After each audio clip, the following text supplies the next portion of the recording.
Isang mapagpalang araw po ng Sabado sa inyong lahat, mga minamahal na kapatid. Kami po ay andito pa rin sa Europa para sa aming European Marian Pilgrimage at kami po ay nasa mga huling araw ng aming pilgrimage dito po sa Europe.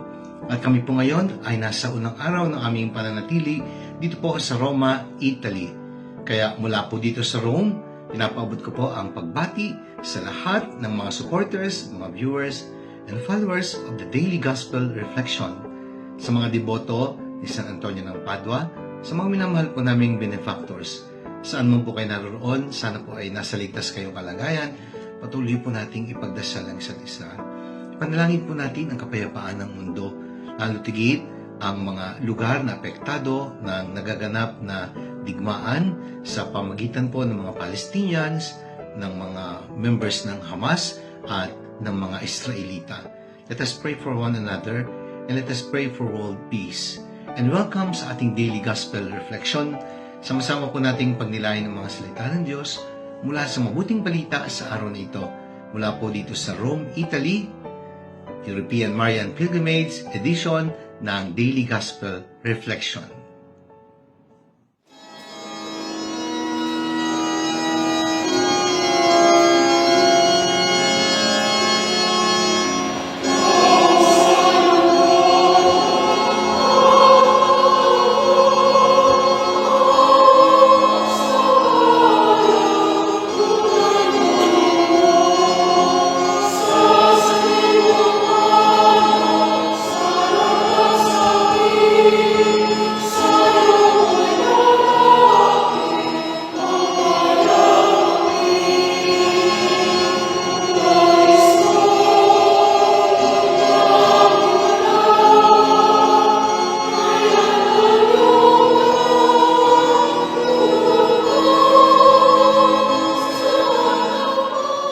Mga kapatid, mula po dito sa Rome, Italy, sama-sama nating pagninilayan ang mabuting balita ayon kay San Lucas.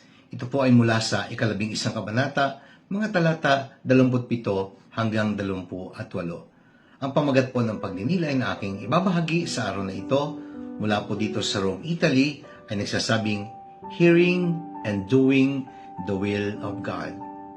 Sa maiksing pagbasa ng Ebanghelyo sa araw na ito, habang nagsasalita ang ating Panginoong Hesus, meron pong isang sumigaw at sinabing, Mapalad ang ina na nagdala sa iyo sa kanyang sinapupunan at nagpasuso sa iyo.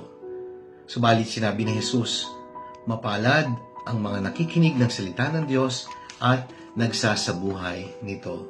What Jesus said in today's Gospel reading should not be falsely understood as Jesus' way of belittling His own mother.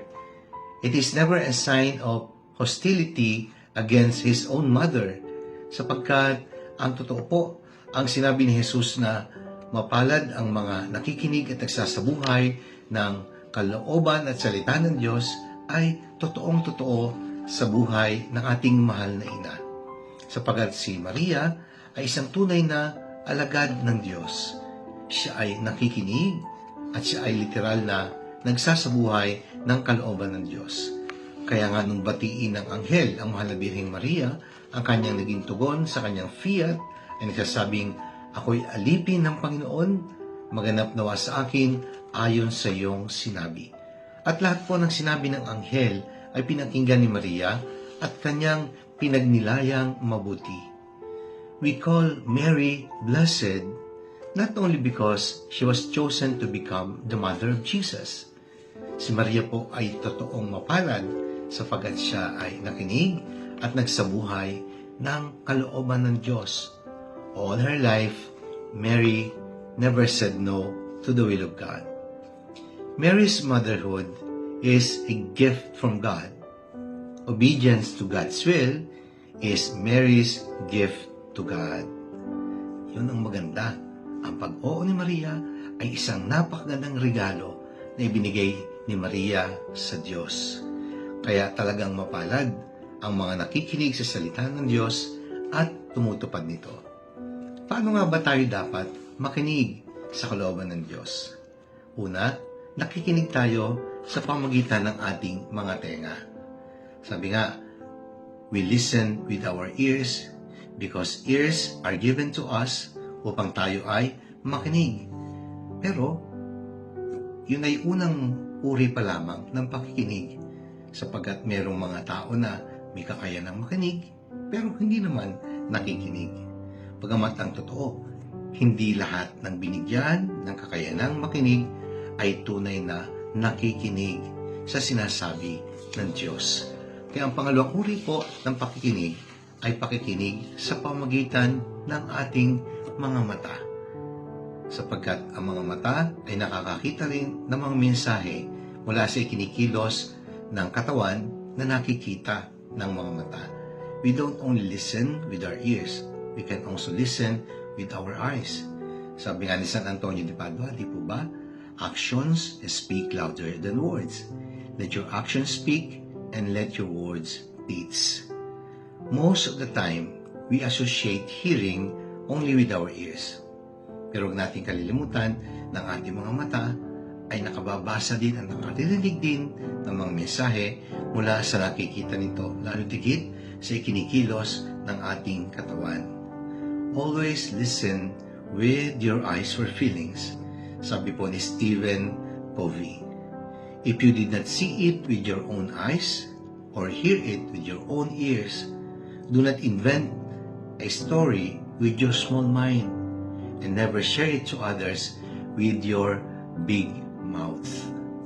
At ang panghuling uri po ng pakikinig, sa tingin ko napakahalaga po nito, ay ang pakikinig sa pamamagitan ng ating puso. Sabi nga, listen with your heart. Because the heart has an ear that is able to listen. Kaya yung ating pong dalawang tenga, kapag ating pinagdikit, o di po ba, nagiging puso yan. Kaya nga, sa gitna po ng salitang heart ay may tatlong letters. E, A, R. At ano po yun? Ear. Because the heart has an ear that is able to listen. Sabi nga po ng isang manunulat, our world does not only need our ears that are able to hear the voice of people and the sound that nature brings. Our world does not only need our eyes that are able to see what is beautiful and what is ugly. Our world, most of all, needs a heart that understands the meaning of true love and caring for the things that God has created.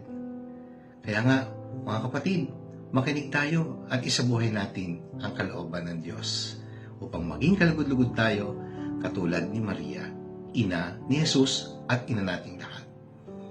Maraming salamat po, mga minamahal na kapatid. Sana po nakatulong at nagustuhan niyo ang ating pagninilay sa araw na ito. Sakaling inyo pong nagustuhan at nakatulong ang pagninilay, i-like po ninyo at i-share. Ibahagi po natin ang mensahe ng salita ng Diyos sa ating mga mahal sa buhay, mga kakilala at mga kaibigan. Let us fill the world with the message and power of God's words. At pagpalain tayong lagi ng makapangyarihan Diyos, Ama at ng Anak ng Espiritu Santo. Amen.